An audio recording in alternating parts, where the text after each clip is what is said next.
What are your thoughts on the existence of the supernatural? Oh, that's a good question. I think when you say supernatural, you immediately narrow your focus and define it in whatever cultural background you come from, and there's a lot of weight to that.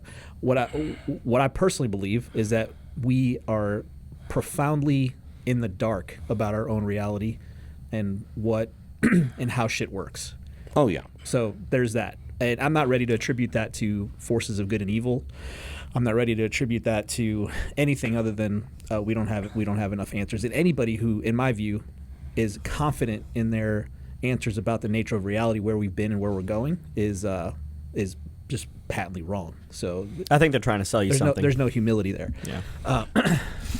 So, and then I guess the part of the second question is, my views on religion have not changed. I don't think you need to assign good or evil. I think these are things that exist within human nature. They are the things that have got us to where we are. And I think everything that has happened in the last 5 years or throughout human history can be explained just by our own motivations, our natural motivations. When you apply that to large groups, you get really big fucking problems, especially when you have situations where people can be controlled through social media, through consumerism, whatever, all the things that appeal to us at a fundamental level. We just have to be really, really aware of what's happening to us. And comfort, especially, is the thing that we all crave, and it leads to shit like lockdowns and insanity. Mm-hmm. Rust-Oleum, what is you like to kick in your 2 cents here? Supernatural is such a broad thing. Like similar to what you say, you want to throw a cultural background whenever people are wanting to explain supernatural stuff. I think there are things that we cannot understand and will never understand. And if anybody tells you that they have the answers to supernatural aspects in life, they're probably trying to sell you something or control you in some way. I think weird shit happens, and we will never be able to explain it. But when you say supernatural, you could be talking about alien phenomenon, interdimensional phenomenon, ghosts, shit like that. I've had weird experiences. I think most people have had weird experiences that you can't explain, and I don't think anybody's going to have an answer for you. Well, let me tell you what I think real succinctly. I think that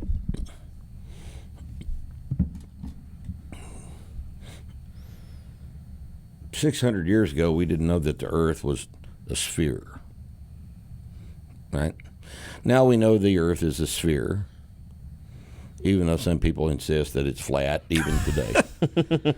I believe the Greeks knew the Earth was round. Yeah. I think there are some Greeks that did, yes. The Egyptians knew. And I mean, we can definitely say that for sure 600 years ago, they were confident that the Earth was not round. Yeah. Right? And that the Earth was the center of the universe. Was a flat plate. And yes. that the Earth was the center of the universe, right? Yes. That's But what they did- thought. Because, and the reason they thought that is because they didn't have enough data.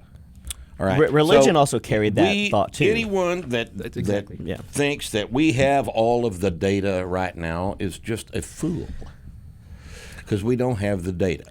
And that We applies. don't know. We will always not know everything. Yes. We always. There will be things that we are unable to understand because we don't have all of the data we need to understand it. Me and Now, that being said, I don't have an invisible friend. yeah. All right? I don't have an invisible friend. And if you want to have an invisible friend, you go right ahead and have an invisible friend.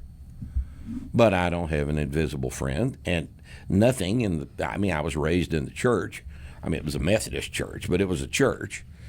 You know, I was raised in the church, and my experience in church when I grew up in church did not inspire me to have an invisible friend. I saw no evidence for an invisible friend. I don't have any data and have not been able to collect any data that convinces me that I need to have an invisible friend, so I don't.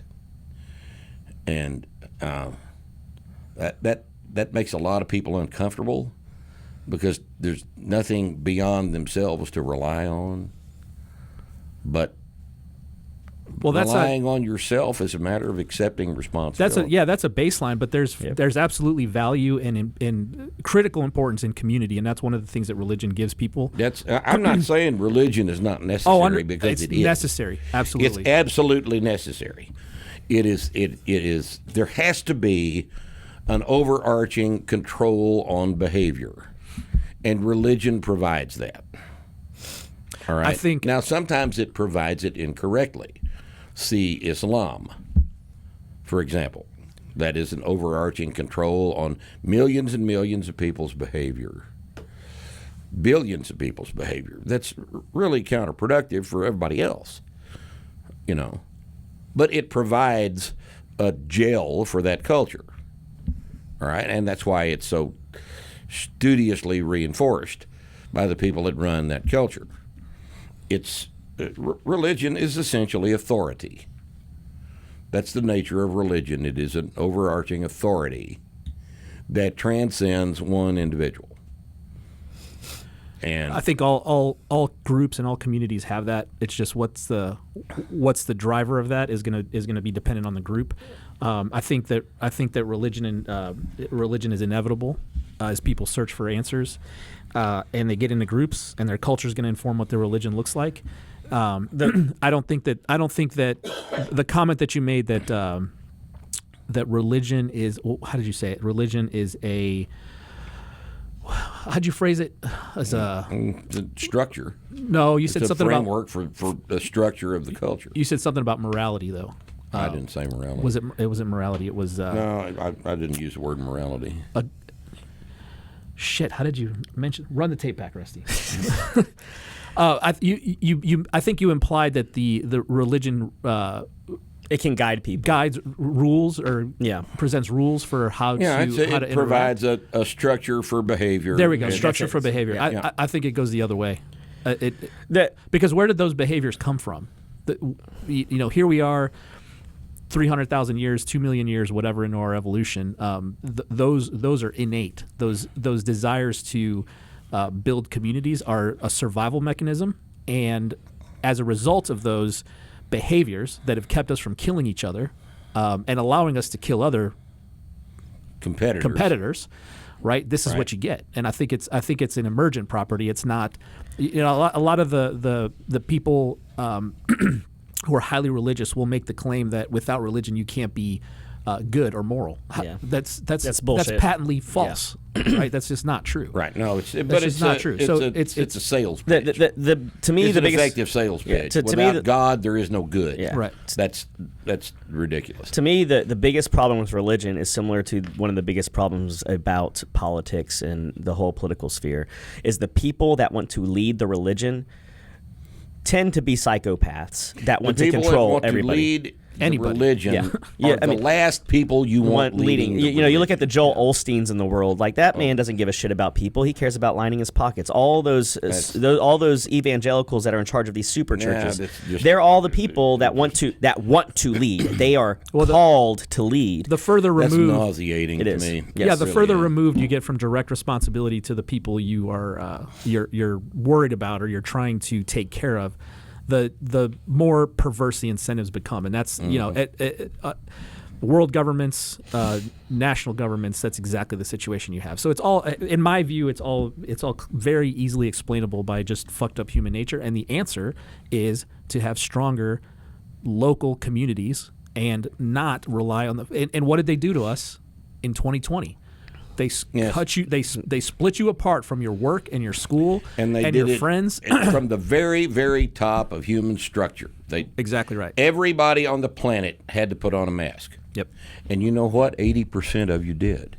You failed the test, didn't you? And social media does the same. Thing to people. But again, it's not. Here's my problem with this whole thing. It's like people always say it's them doing something to us.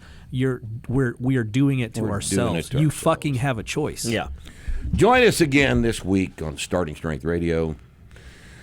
Oh, this is an important show. We get into some serious discussion of some serious topics we haven't normally dealt with before that you will probably disagree with. Some of you will agree, but, I think it'll make for an exciting bunch of comments from the haters. And and there's some other stuff we're going to talk about too. It's a paper Q&A, and you know how you look forward to all of those. So this one is for you. See you next time right here on Starting Strong.